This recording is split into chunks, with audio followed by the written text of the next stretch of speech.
When teaching face-to-face versus teaching hybrid, when I'm teaching face-to-face, I have the opportunity to see the students, to see what their thinking is, to see their reactions to a question. I lose that in the process of teaching online. So I have to create an environment where I'm able to engage the students and actually have them, in some technique, tell me what they're thinking or tell each other and engage in a conversation. So that's been the biggest difference, is to make the environment such that the students can engage and learn in a manner that's meaningful to them. The best learning, I believe, that happens, and the research would support it, is when students can see something, so visual learning, when they hear it, auditory learning, and kinesthetic, so actually doing something. So the challenge or the opportunity when teaching in an online or a hybrid course is, how do I make that happen? Certainly they can read, or I can put slides up, but I want it not to be so flat. So I need to create the opportunities for the students to either hear something or do something to integrate their learning. I've moved away from lecturing, whether I'm face-to-face or I'm in an online hybrid opportunity. I tend to believe that people need to learn for themselves in some ways and make the material meaningful to them. I often teach using case studies or interesting questions.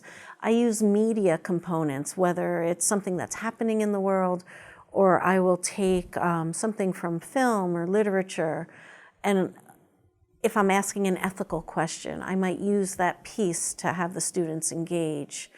So my days of standing and lecturing for 3 hours, I've moved away from that. I believe that the students need to teach each other. I think that's the best way you learn, is when you have to teach someone something. I believe that's changed across my classroom environment. I use a flipped classroom technique, so small working groups. Any way I can get the students to engage in conversation and thought for themselves is what I'm looking to do. In flipping the classroom, I may have the students come in and I will pose a question, or I'll give them a 5-minute case, and I'll tell them, all right, break out into groups, or you have 20 minutes. And I will give them a time constraint and a question or a case to analyze together.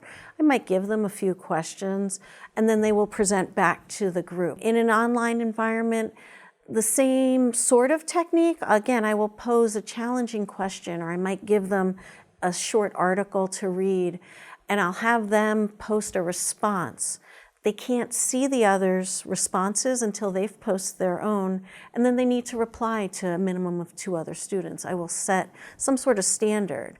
But again, I do not want to be the one that's always giving the answer. I might chime in if it's an online discussion, if I feel like the students aren't quite getting what I was trying to ask. And that's certainly a challenge in online teaching.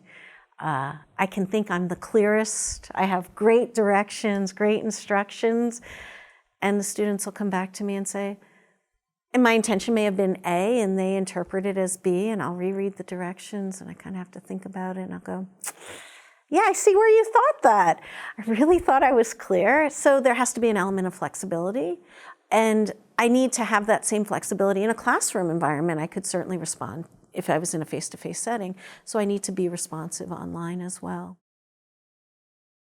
So some things I will have assignments that they will submit directly to me, but they learn from each other. I mean, that's what happens in a live classroom in a face-to-face setting, is that students learn from the conversation, from the dialogue, from the questions that are being asked of me or to the entire room. They might have a question that they didn't realize they have. So yes, they do learn from each other's experience, whether they, so when teaching online, particularly I teach adults online. Many of these people have, first careers, second careers, they're career changers, they're moving on in their education. They bring experience that I don't necessarily have. So they might share, if I'm teaching a course on transprofessional communication, and they've had an experience where culture or gender or a language barrier affected the conversation and the communication between a patient interaction, they provide that example. Another student learns from that and might say, oh yeah, I didn't know that. Or yes, I've learned I need to bring the interpreter in. So they absolutely, and that's what makes the classroom environment rich in a face-to-face environment, is other people's experiences. So I need to simulate that in the online environment as well. So students expect you to be available 24 hours a day, 7 days a week, whether you're teaching online or face-to-face. So if I'm teaching a face-to-face class, I will often start my class with the first session, introducing myself to the students, and I will say, you need to think of me as the bank of Courtney Reinisch, or of Dr. Reinisch, whichever title I'm using at the time.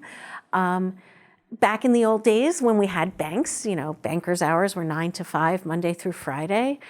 So sometimes you have to think of me as that, because when I leave my workday, I know you guys think that all I do is teach and wait for your questions and that I'm just waiting on my email, and sometimes I feel like I'm living on my email. But I do let them know that you need to have some boundaries. And I let them know this too, because they're dealing with professionals outside of my classroom environment. If they're in a precepted environment, I've had, preceptors tell me, the student texted me at 2 a.m. and woke up my whole family. So I have to tell them right off the bat that that's not appropriate, and that they need to, so whether I'm teaching online or face-to-face, I do set the boundaries right off the bat. I let people know I will do my best to get back to you within 24 to 48 hours. After 48 hours, if I've not answered you, please email me again, because it's nothing personal. It might be that I have 100 students in this lecture and I just happen to miss it in my 300 emails of the morning. So I do try and set the stage for the students, and I do, let them know that aside from being a faculty and a professor and whatever else I do here, that I do have a life, and, I have to do homework with my son at night too. And I ask students all the time, please, to communicate, to not, that's another challenge when teaching online, is that people kind of disappear, and you don't want them to just disappear into the ether space. And I understand life happens, so I do try and let them know to please keep the lines of communication open. I understand if your mother's sick, your dog's sick, you got sick, your child is sick, there's an emergency, you had a car accident. And these things all happen. It happens when people are driving, if they're commuting to class. Unfortunately, we're not students and faculty 24/7. We do have other commitments. When faculty are new and they're teaching, I actually do have some advice for whether they're teaching face-to-face and online. I would say one of the biggest lessons I learned when I moved to my previous institution, and I was teaching hybrid for the first time. I had moved from weekly sessions to hybrid sessions. One of the things the students would say to me, and I found it surprising, they'd be like, you answer emails. I said, yeah. You answer phone calls.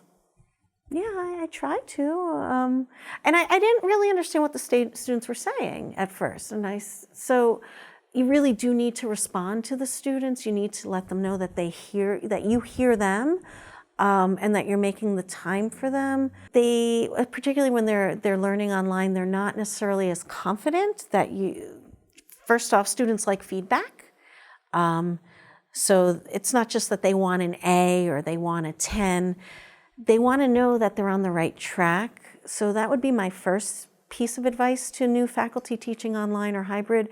Do be responsive. Do answer your emails. Try and get back within 24 hours. Another thing I do is on Monday mornings when I'm teaching online or hybrid, I post a kind of welcome to the week. Every week, whether I video my face in a little clip and I put up a little 2 minutes, this is what we're doing this week, but I just let the students know that I'm ready for them, I'm listening. And certainly that's the same when you're teaching face-to-face. But it's easier when you see the students on a weekly basis. I don't necessarily see the students. So yeah, I would either put a little talking head message into my weekly modules, but I do send out a broadcast, you know, I'm here, I'm really excited for the week, to kind of get them excited, and it does get them excited. Teaching face-to-face in some ways, it's secure. It's what I grew up with learning. That's how, you know, I went with my notebook and my pencil or my paper, and I was ready to write for the next 50 minutes, hour and a half, 3 hours, whatever it was. So shifting to teaching online and hybrid, people think it's easier, or students somehow think that learning online is easier. It's not easier.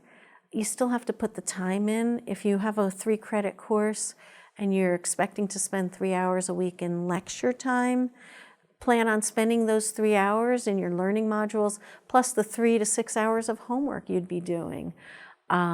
It's not easier. It's a little bit different. And again, the biggest trip up I think I run into is no matter how clear I think I am, there's always room for improvement, no matter how I try. So varying modalities, again, so putting up written instructions, giving an example, a visual example, putting up a talking piece as well, you know, to allow students to hear you, read you, see you in a variety of ways. And again, and to allow them to see, hear, and do in how they're learning. So those would be my big takeaways.